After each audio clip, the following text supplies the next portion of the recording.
एक गांव में एक किसान अपनी लालची पत्नी और आलसी बेटे के साथ रहता था। उसका बेटा महा आलसी और लालची था। अरे यार घसीटा, तुझे पता चला रमेश ने शादी कर ली? यार उसकी तो चांदी हो गई। तुझे पता है उसे 20 किल्ले जमीन, 2 बैल और बहुत सारा दहेज मिला है। उसे तो कोई काम धाम करने की जरूरत ही नहीं है। हाँ यार राजेश, काश मुझे भी कोई ऐसी ही बीवी मिल जाए जो खूब सारा दहेज ले आए और मैं पूरी जिंदगी आराम से बैठकर खा सकूं। फिर घसीटा अपने घर वापस आता है।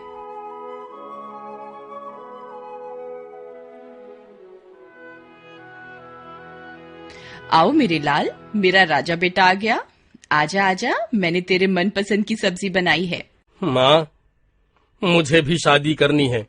तुम्हें पता है रमेश को कितना सारा दहेज मिला है?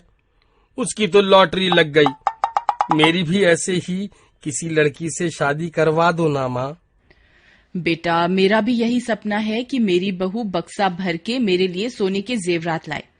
तेरे बाप ने तो मेरा कोई सपना पूरा किया नहीं।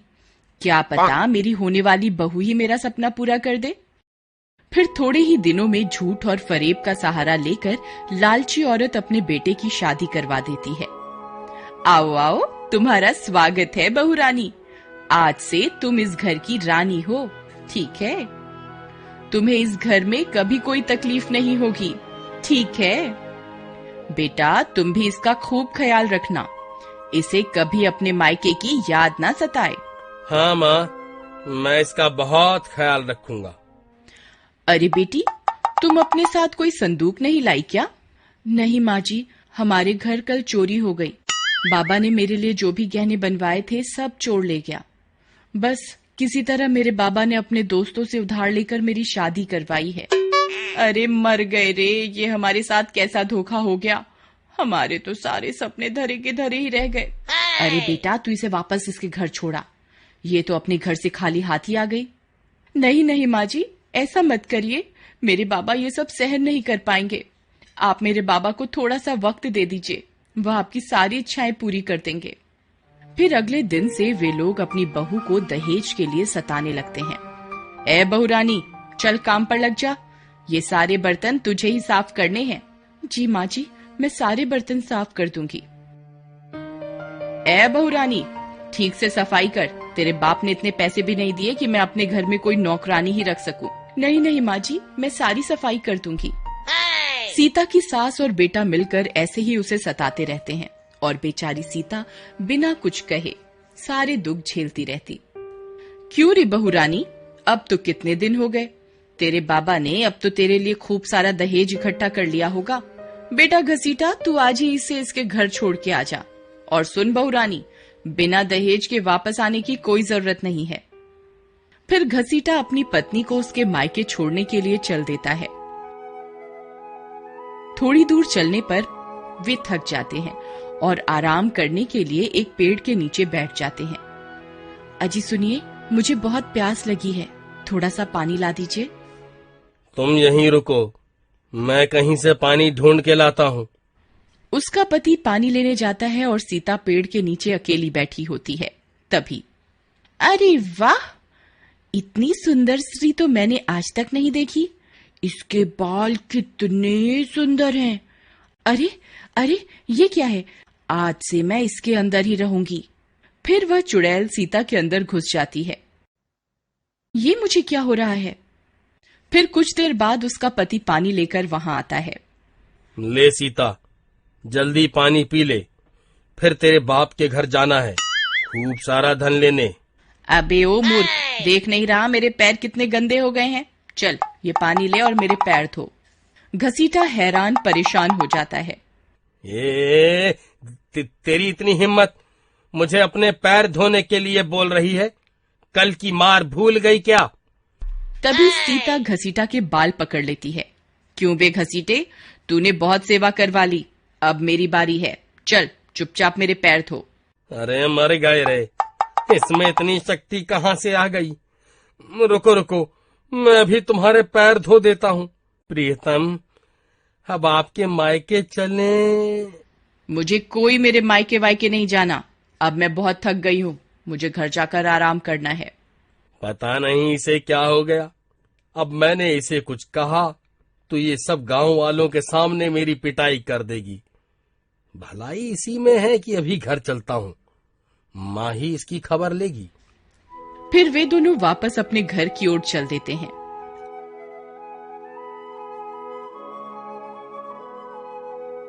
आ गया मेरा राजा बेटा, इतनी जल्दी कैसे आ गए? तुम्हारे हाथ खाली क्यों हैं? इसके बाप ने कोई संदूक नहीं भेजा क्या? ए बुढ़िया, चल मेरे लिए शरबत बना कर ला, मैं बहुत थक गई हूँ। अरे अरे, इसकी हिम्मत तो देखो। ए लड़की, तेरा दिमाग खराब हो गया है क्या? तेरी हिम्मत कैसे हुई मुझसे ऐसे बोलने की?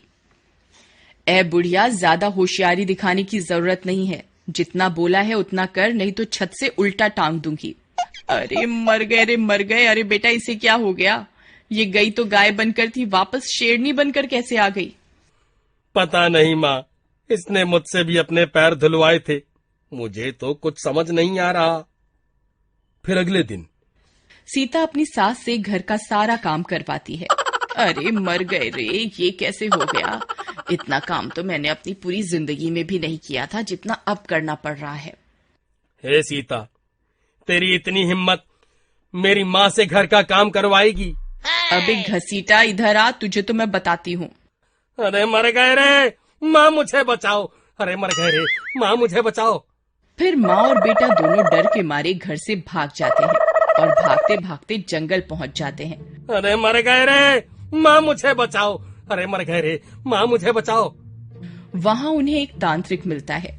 हे बाबा, हमारी रक्षा करो, मुझे लगता है मेरी बहू पर किसी चुड़ैल का साया है। आप कृपा करके हमारे साथ हमारे घर चलिए। फिर वह तांत्रिक उनके साथ उनके घर जाता है।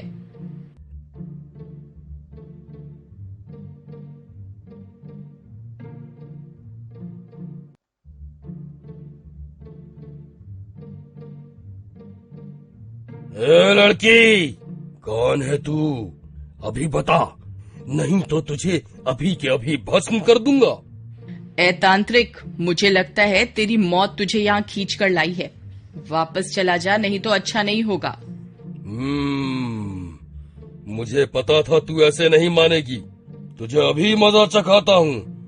ओम भट स्वाहा, ओम भट स्वाहा, ओम भट स्वाहा, ओम भट स्वाहा। ए तांत्रिक, ये क्या कर रहा है तू? इसे अभी के अभी बंद कर। आह आह, ये क्या हो रहा है? मुझे बहुत दर्द हो रहा है। तांत्रिक, मुझे माफ कर दे। हे भगवान, मुझे माफ कर दो। मैं इसके शरीर में इसे दुख देने के लिए नहीं आई थी।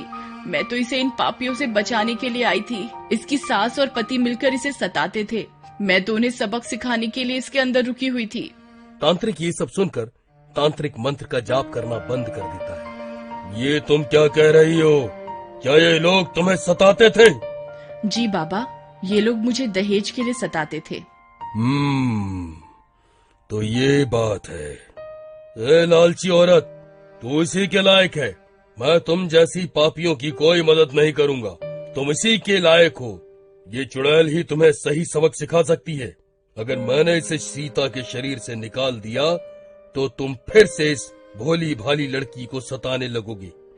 नहीं नहीं बाबा, हमें हमारी गलती का एहसास हो गया है, हम फिर कभी ऐसा नहीं करेंगे। हे चुड़ैल जी, हमें माफ कर दो और कृपा करके मेरी पत्नी के शरीर को छोड़ दो। हम फिर कभी भी इसे नहीं सताएंगे। ठीक है, तुम्हें तुम्हारी गलती का एहसास हो गया है, मैं इसे छोड़ देती हूँ। फिर वह चुड़ैल सीता के शरीर को छोड़कर चली जाती है और वे लोग हंसी खुशी रहने लगते हैं।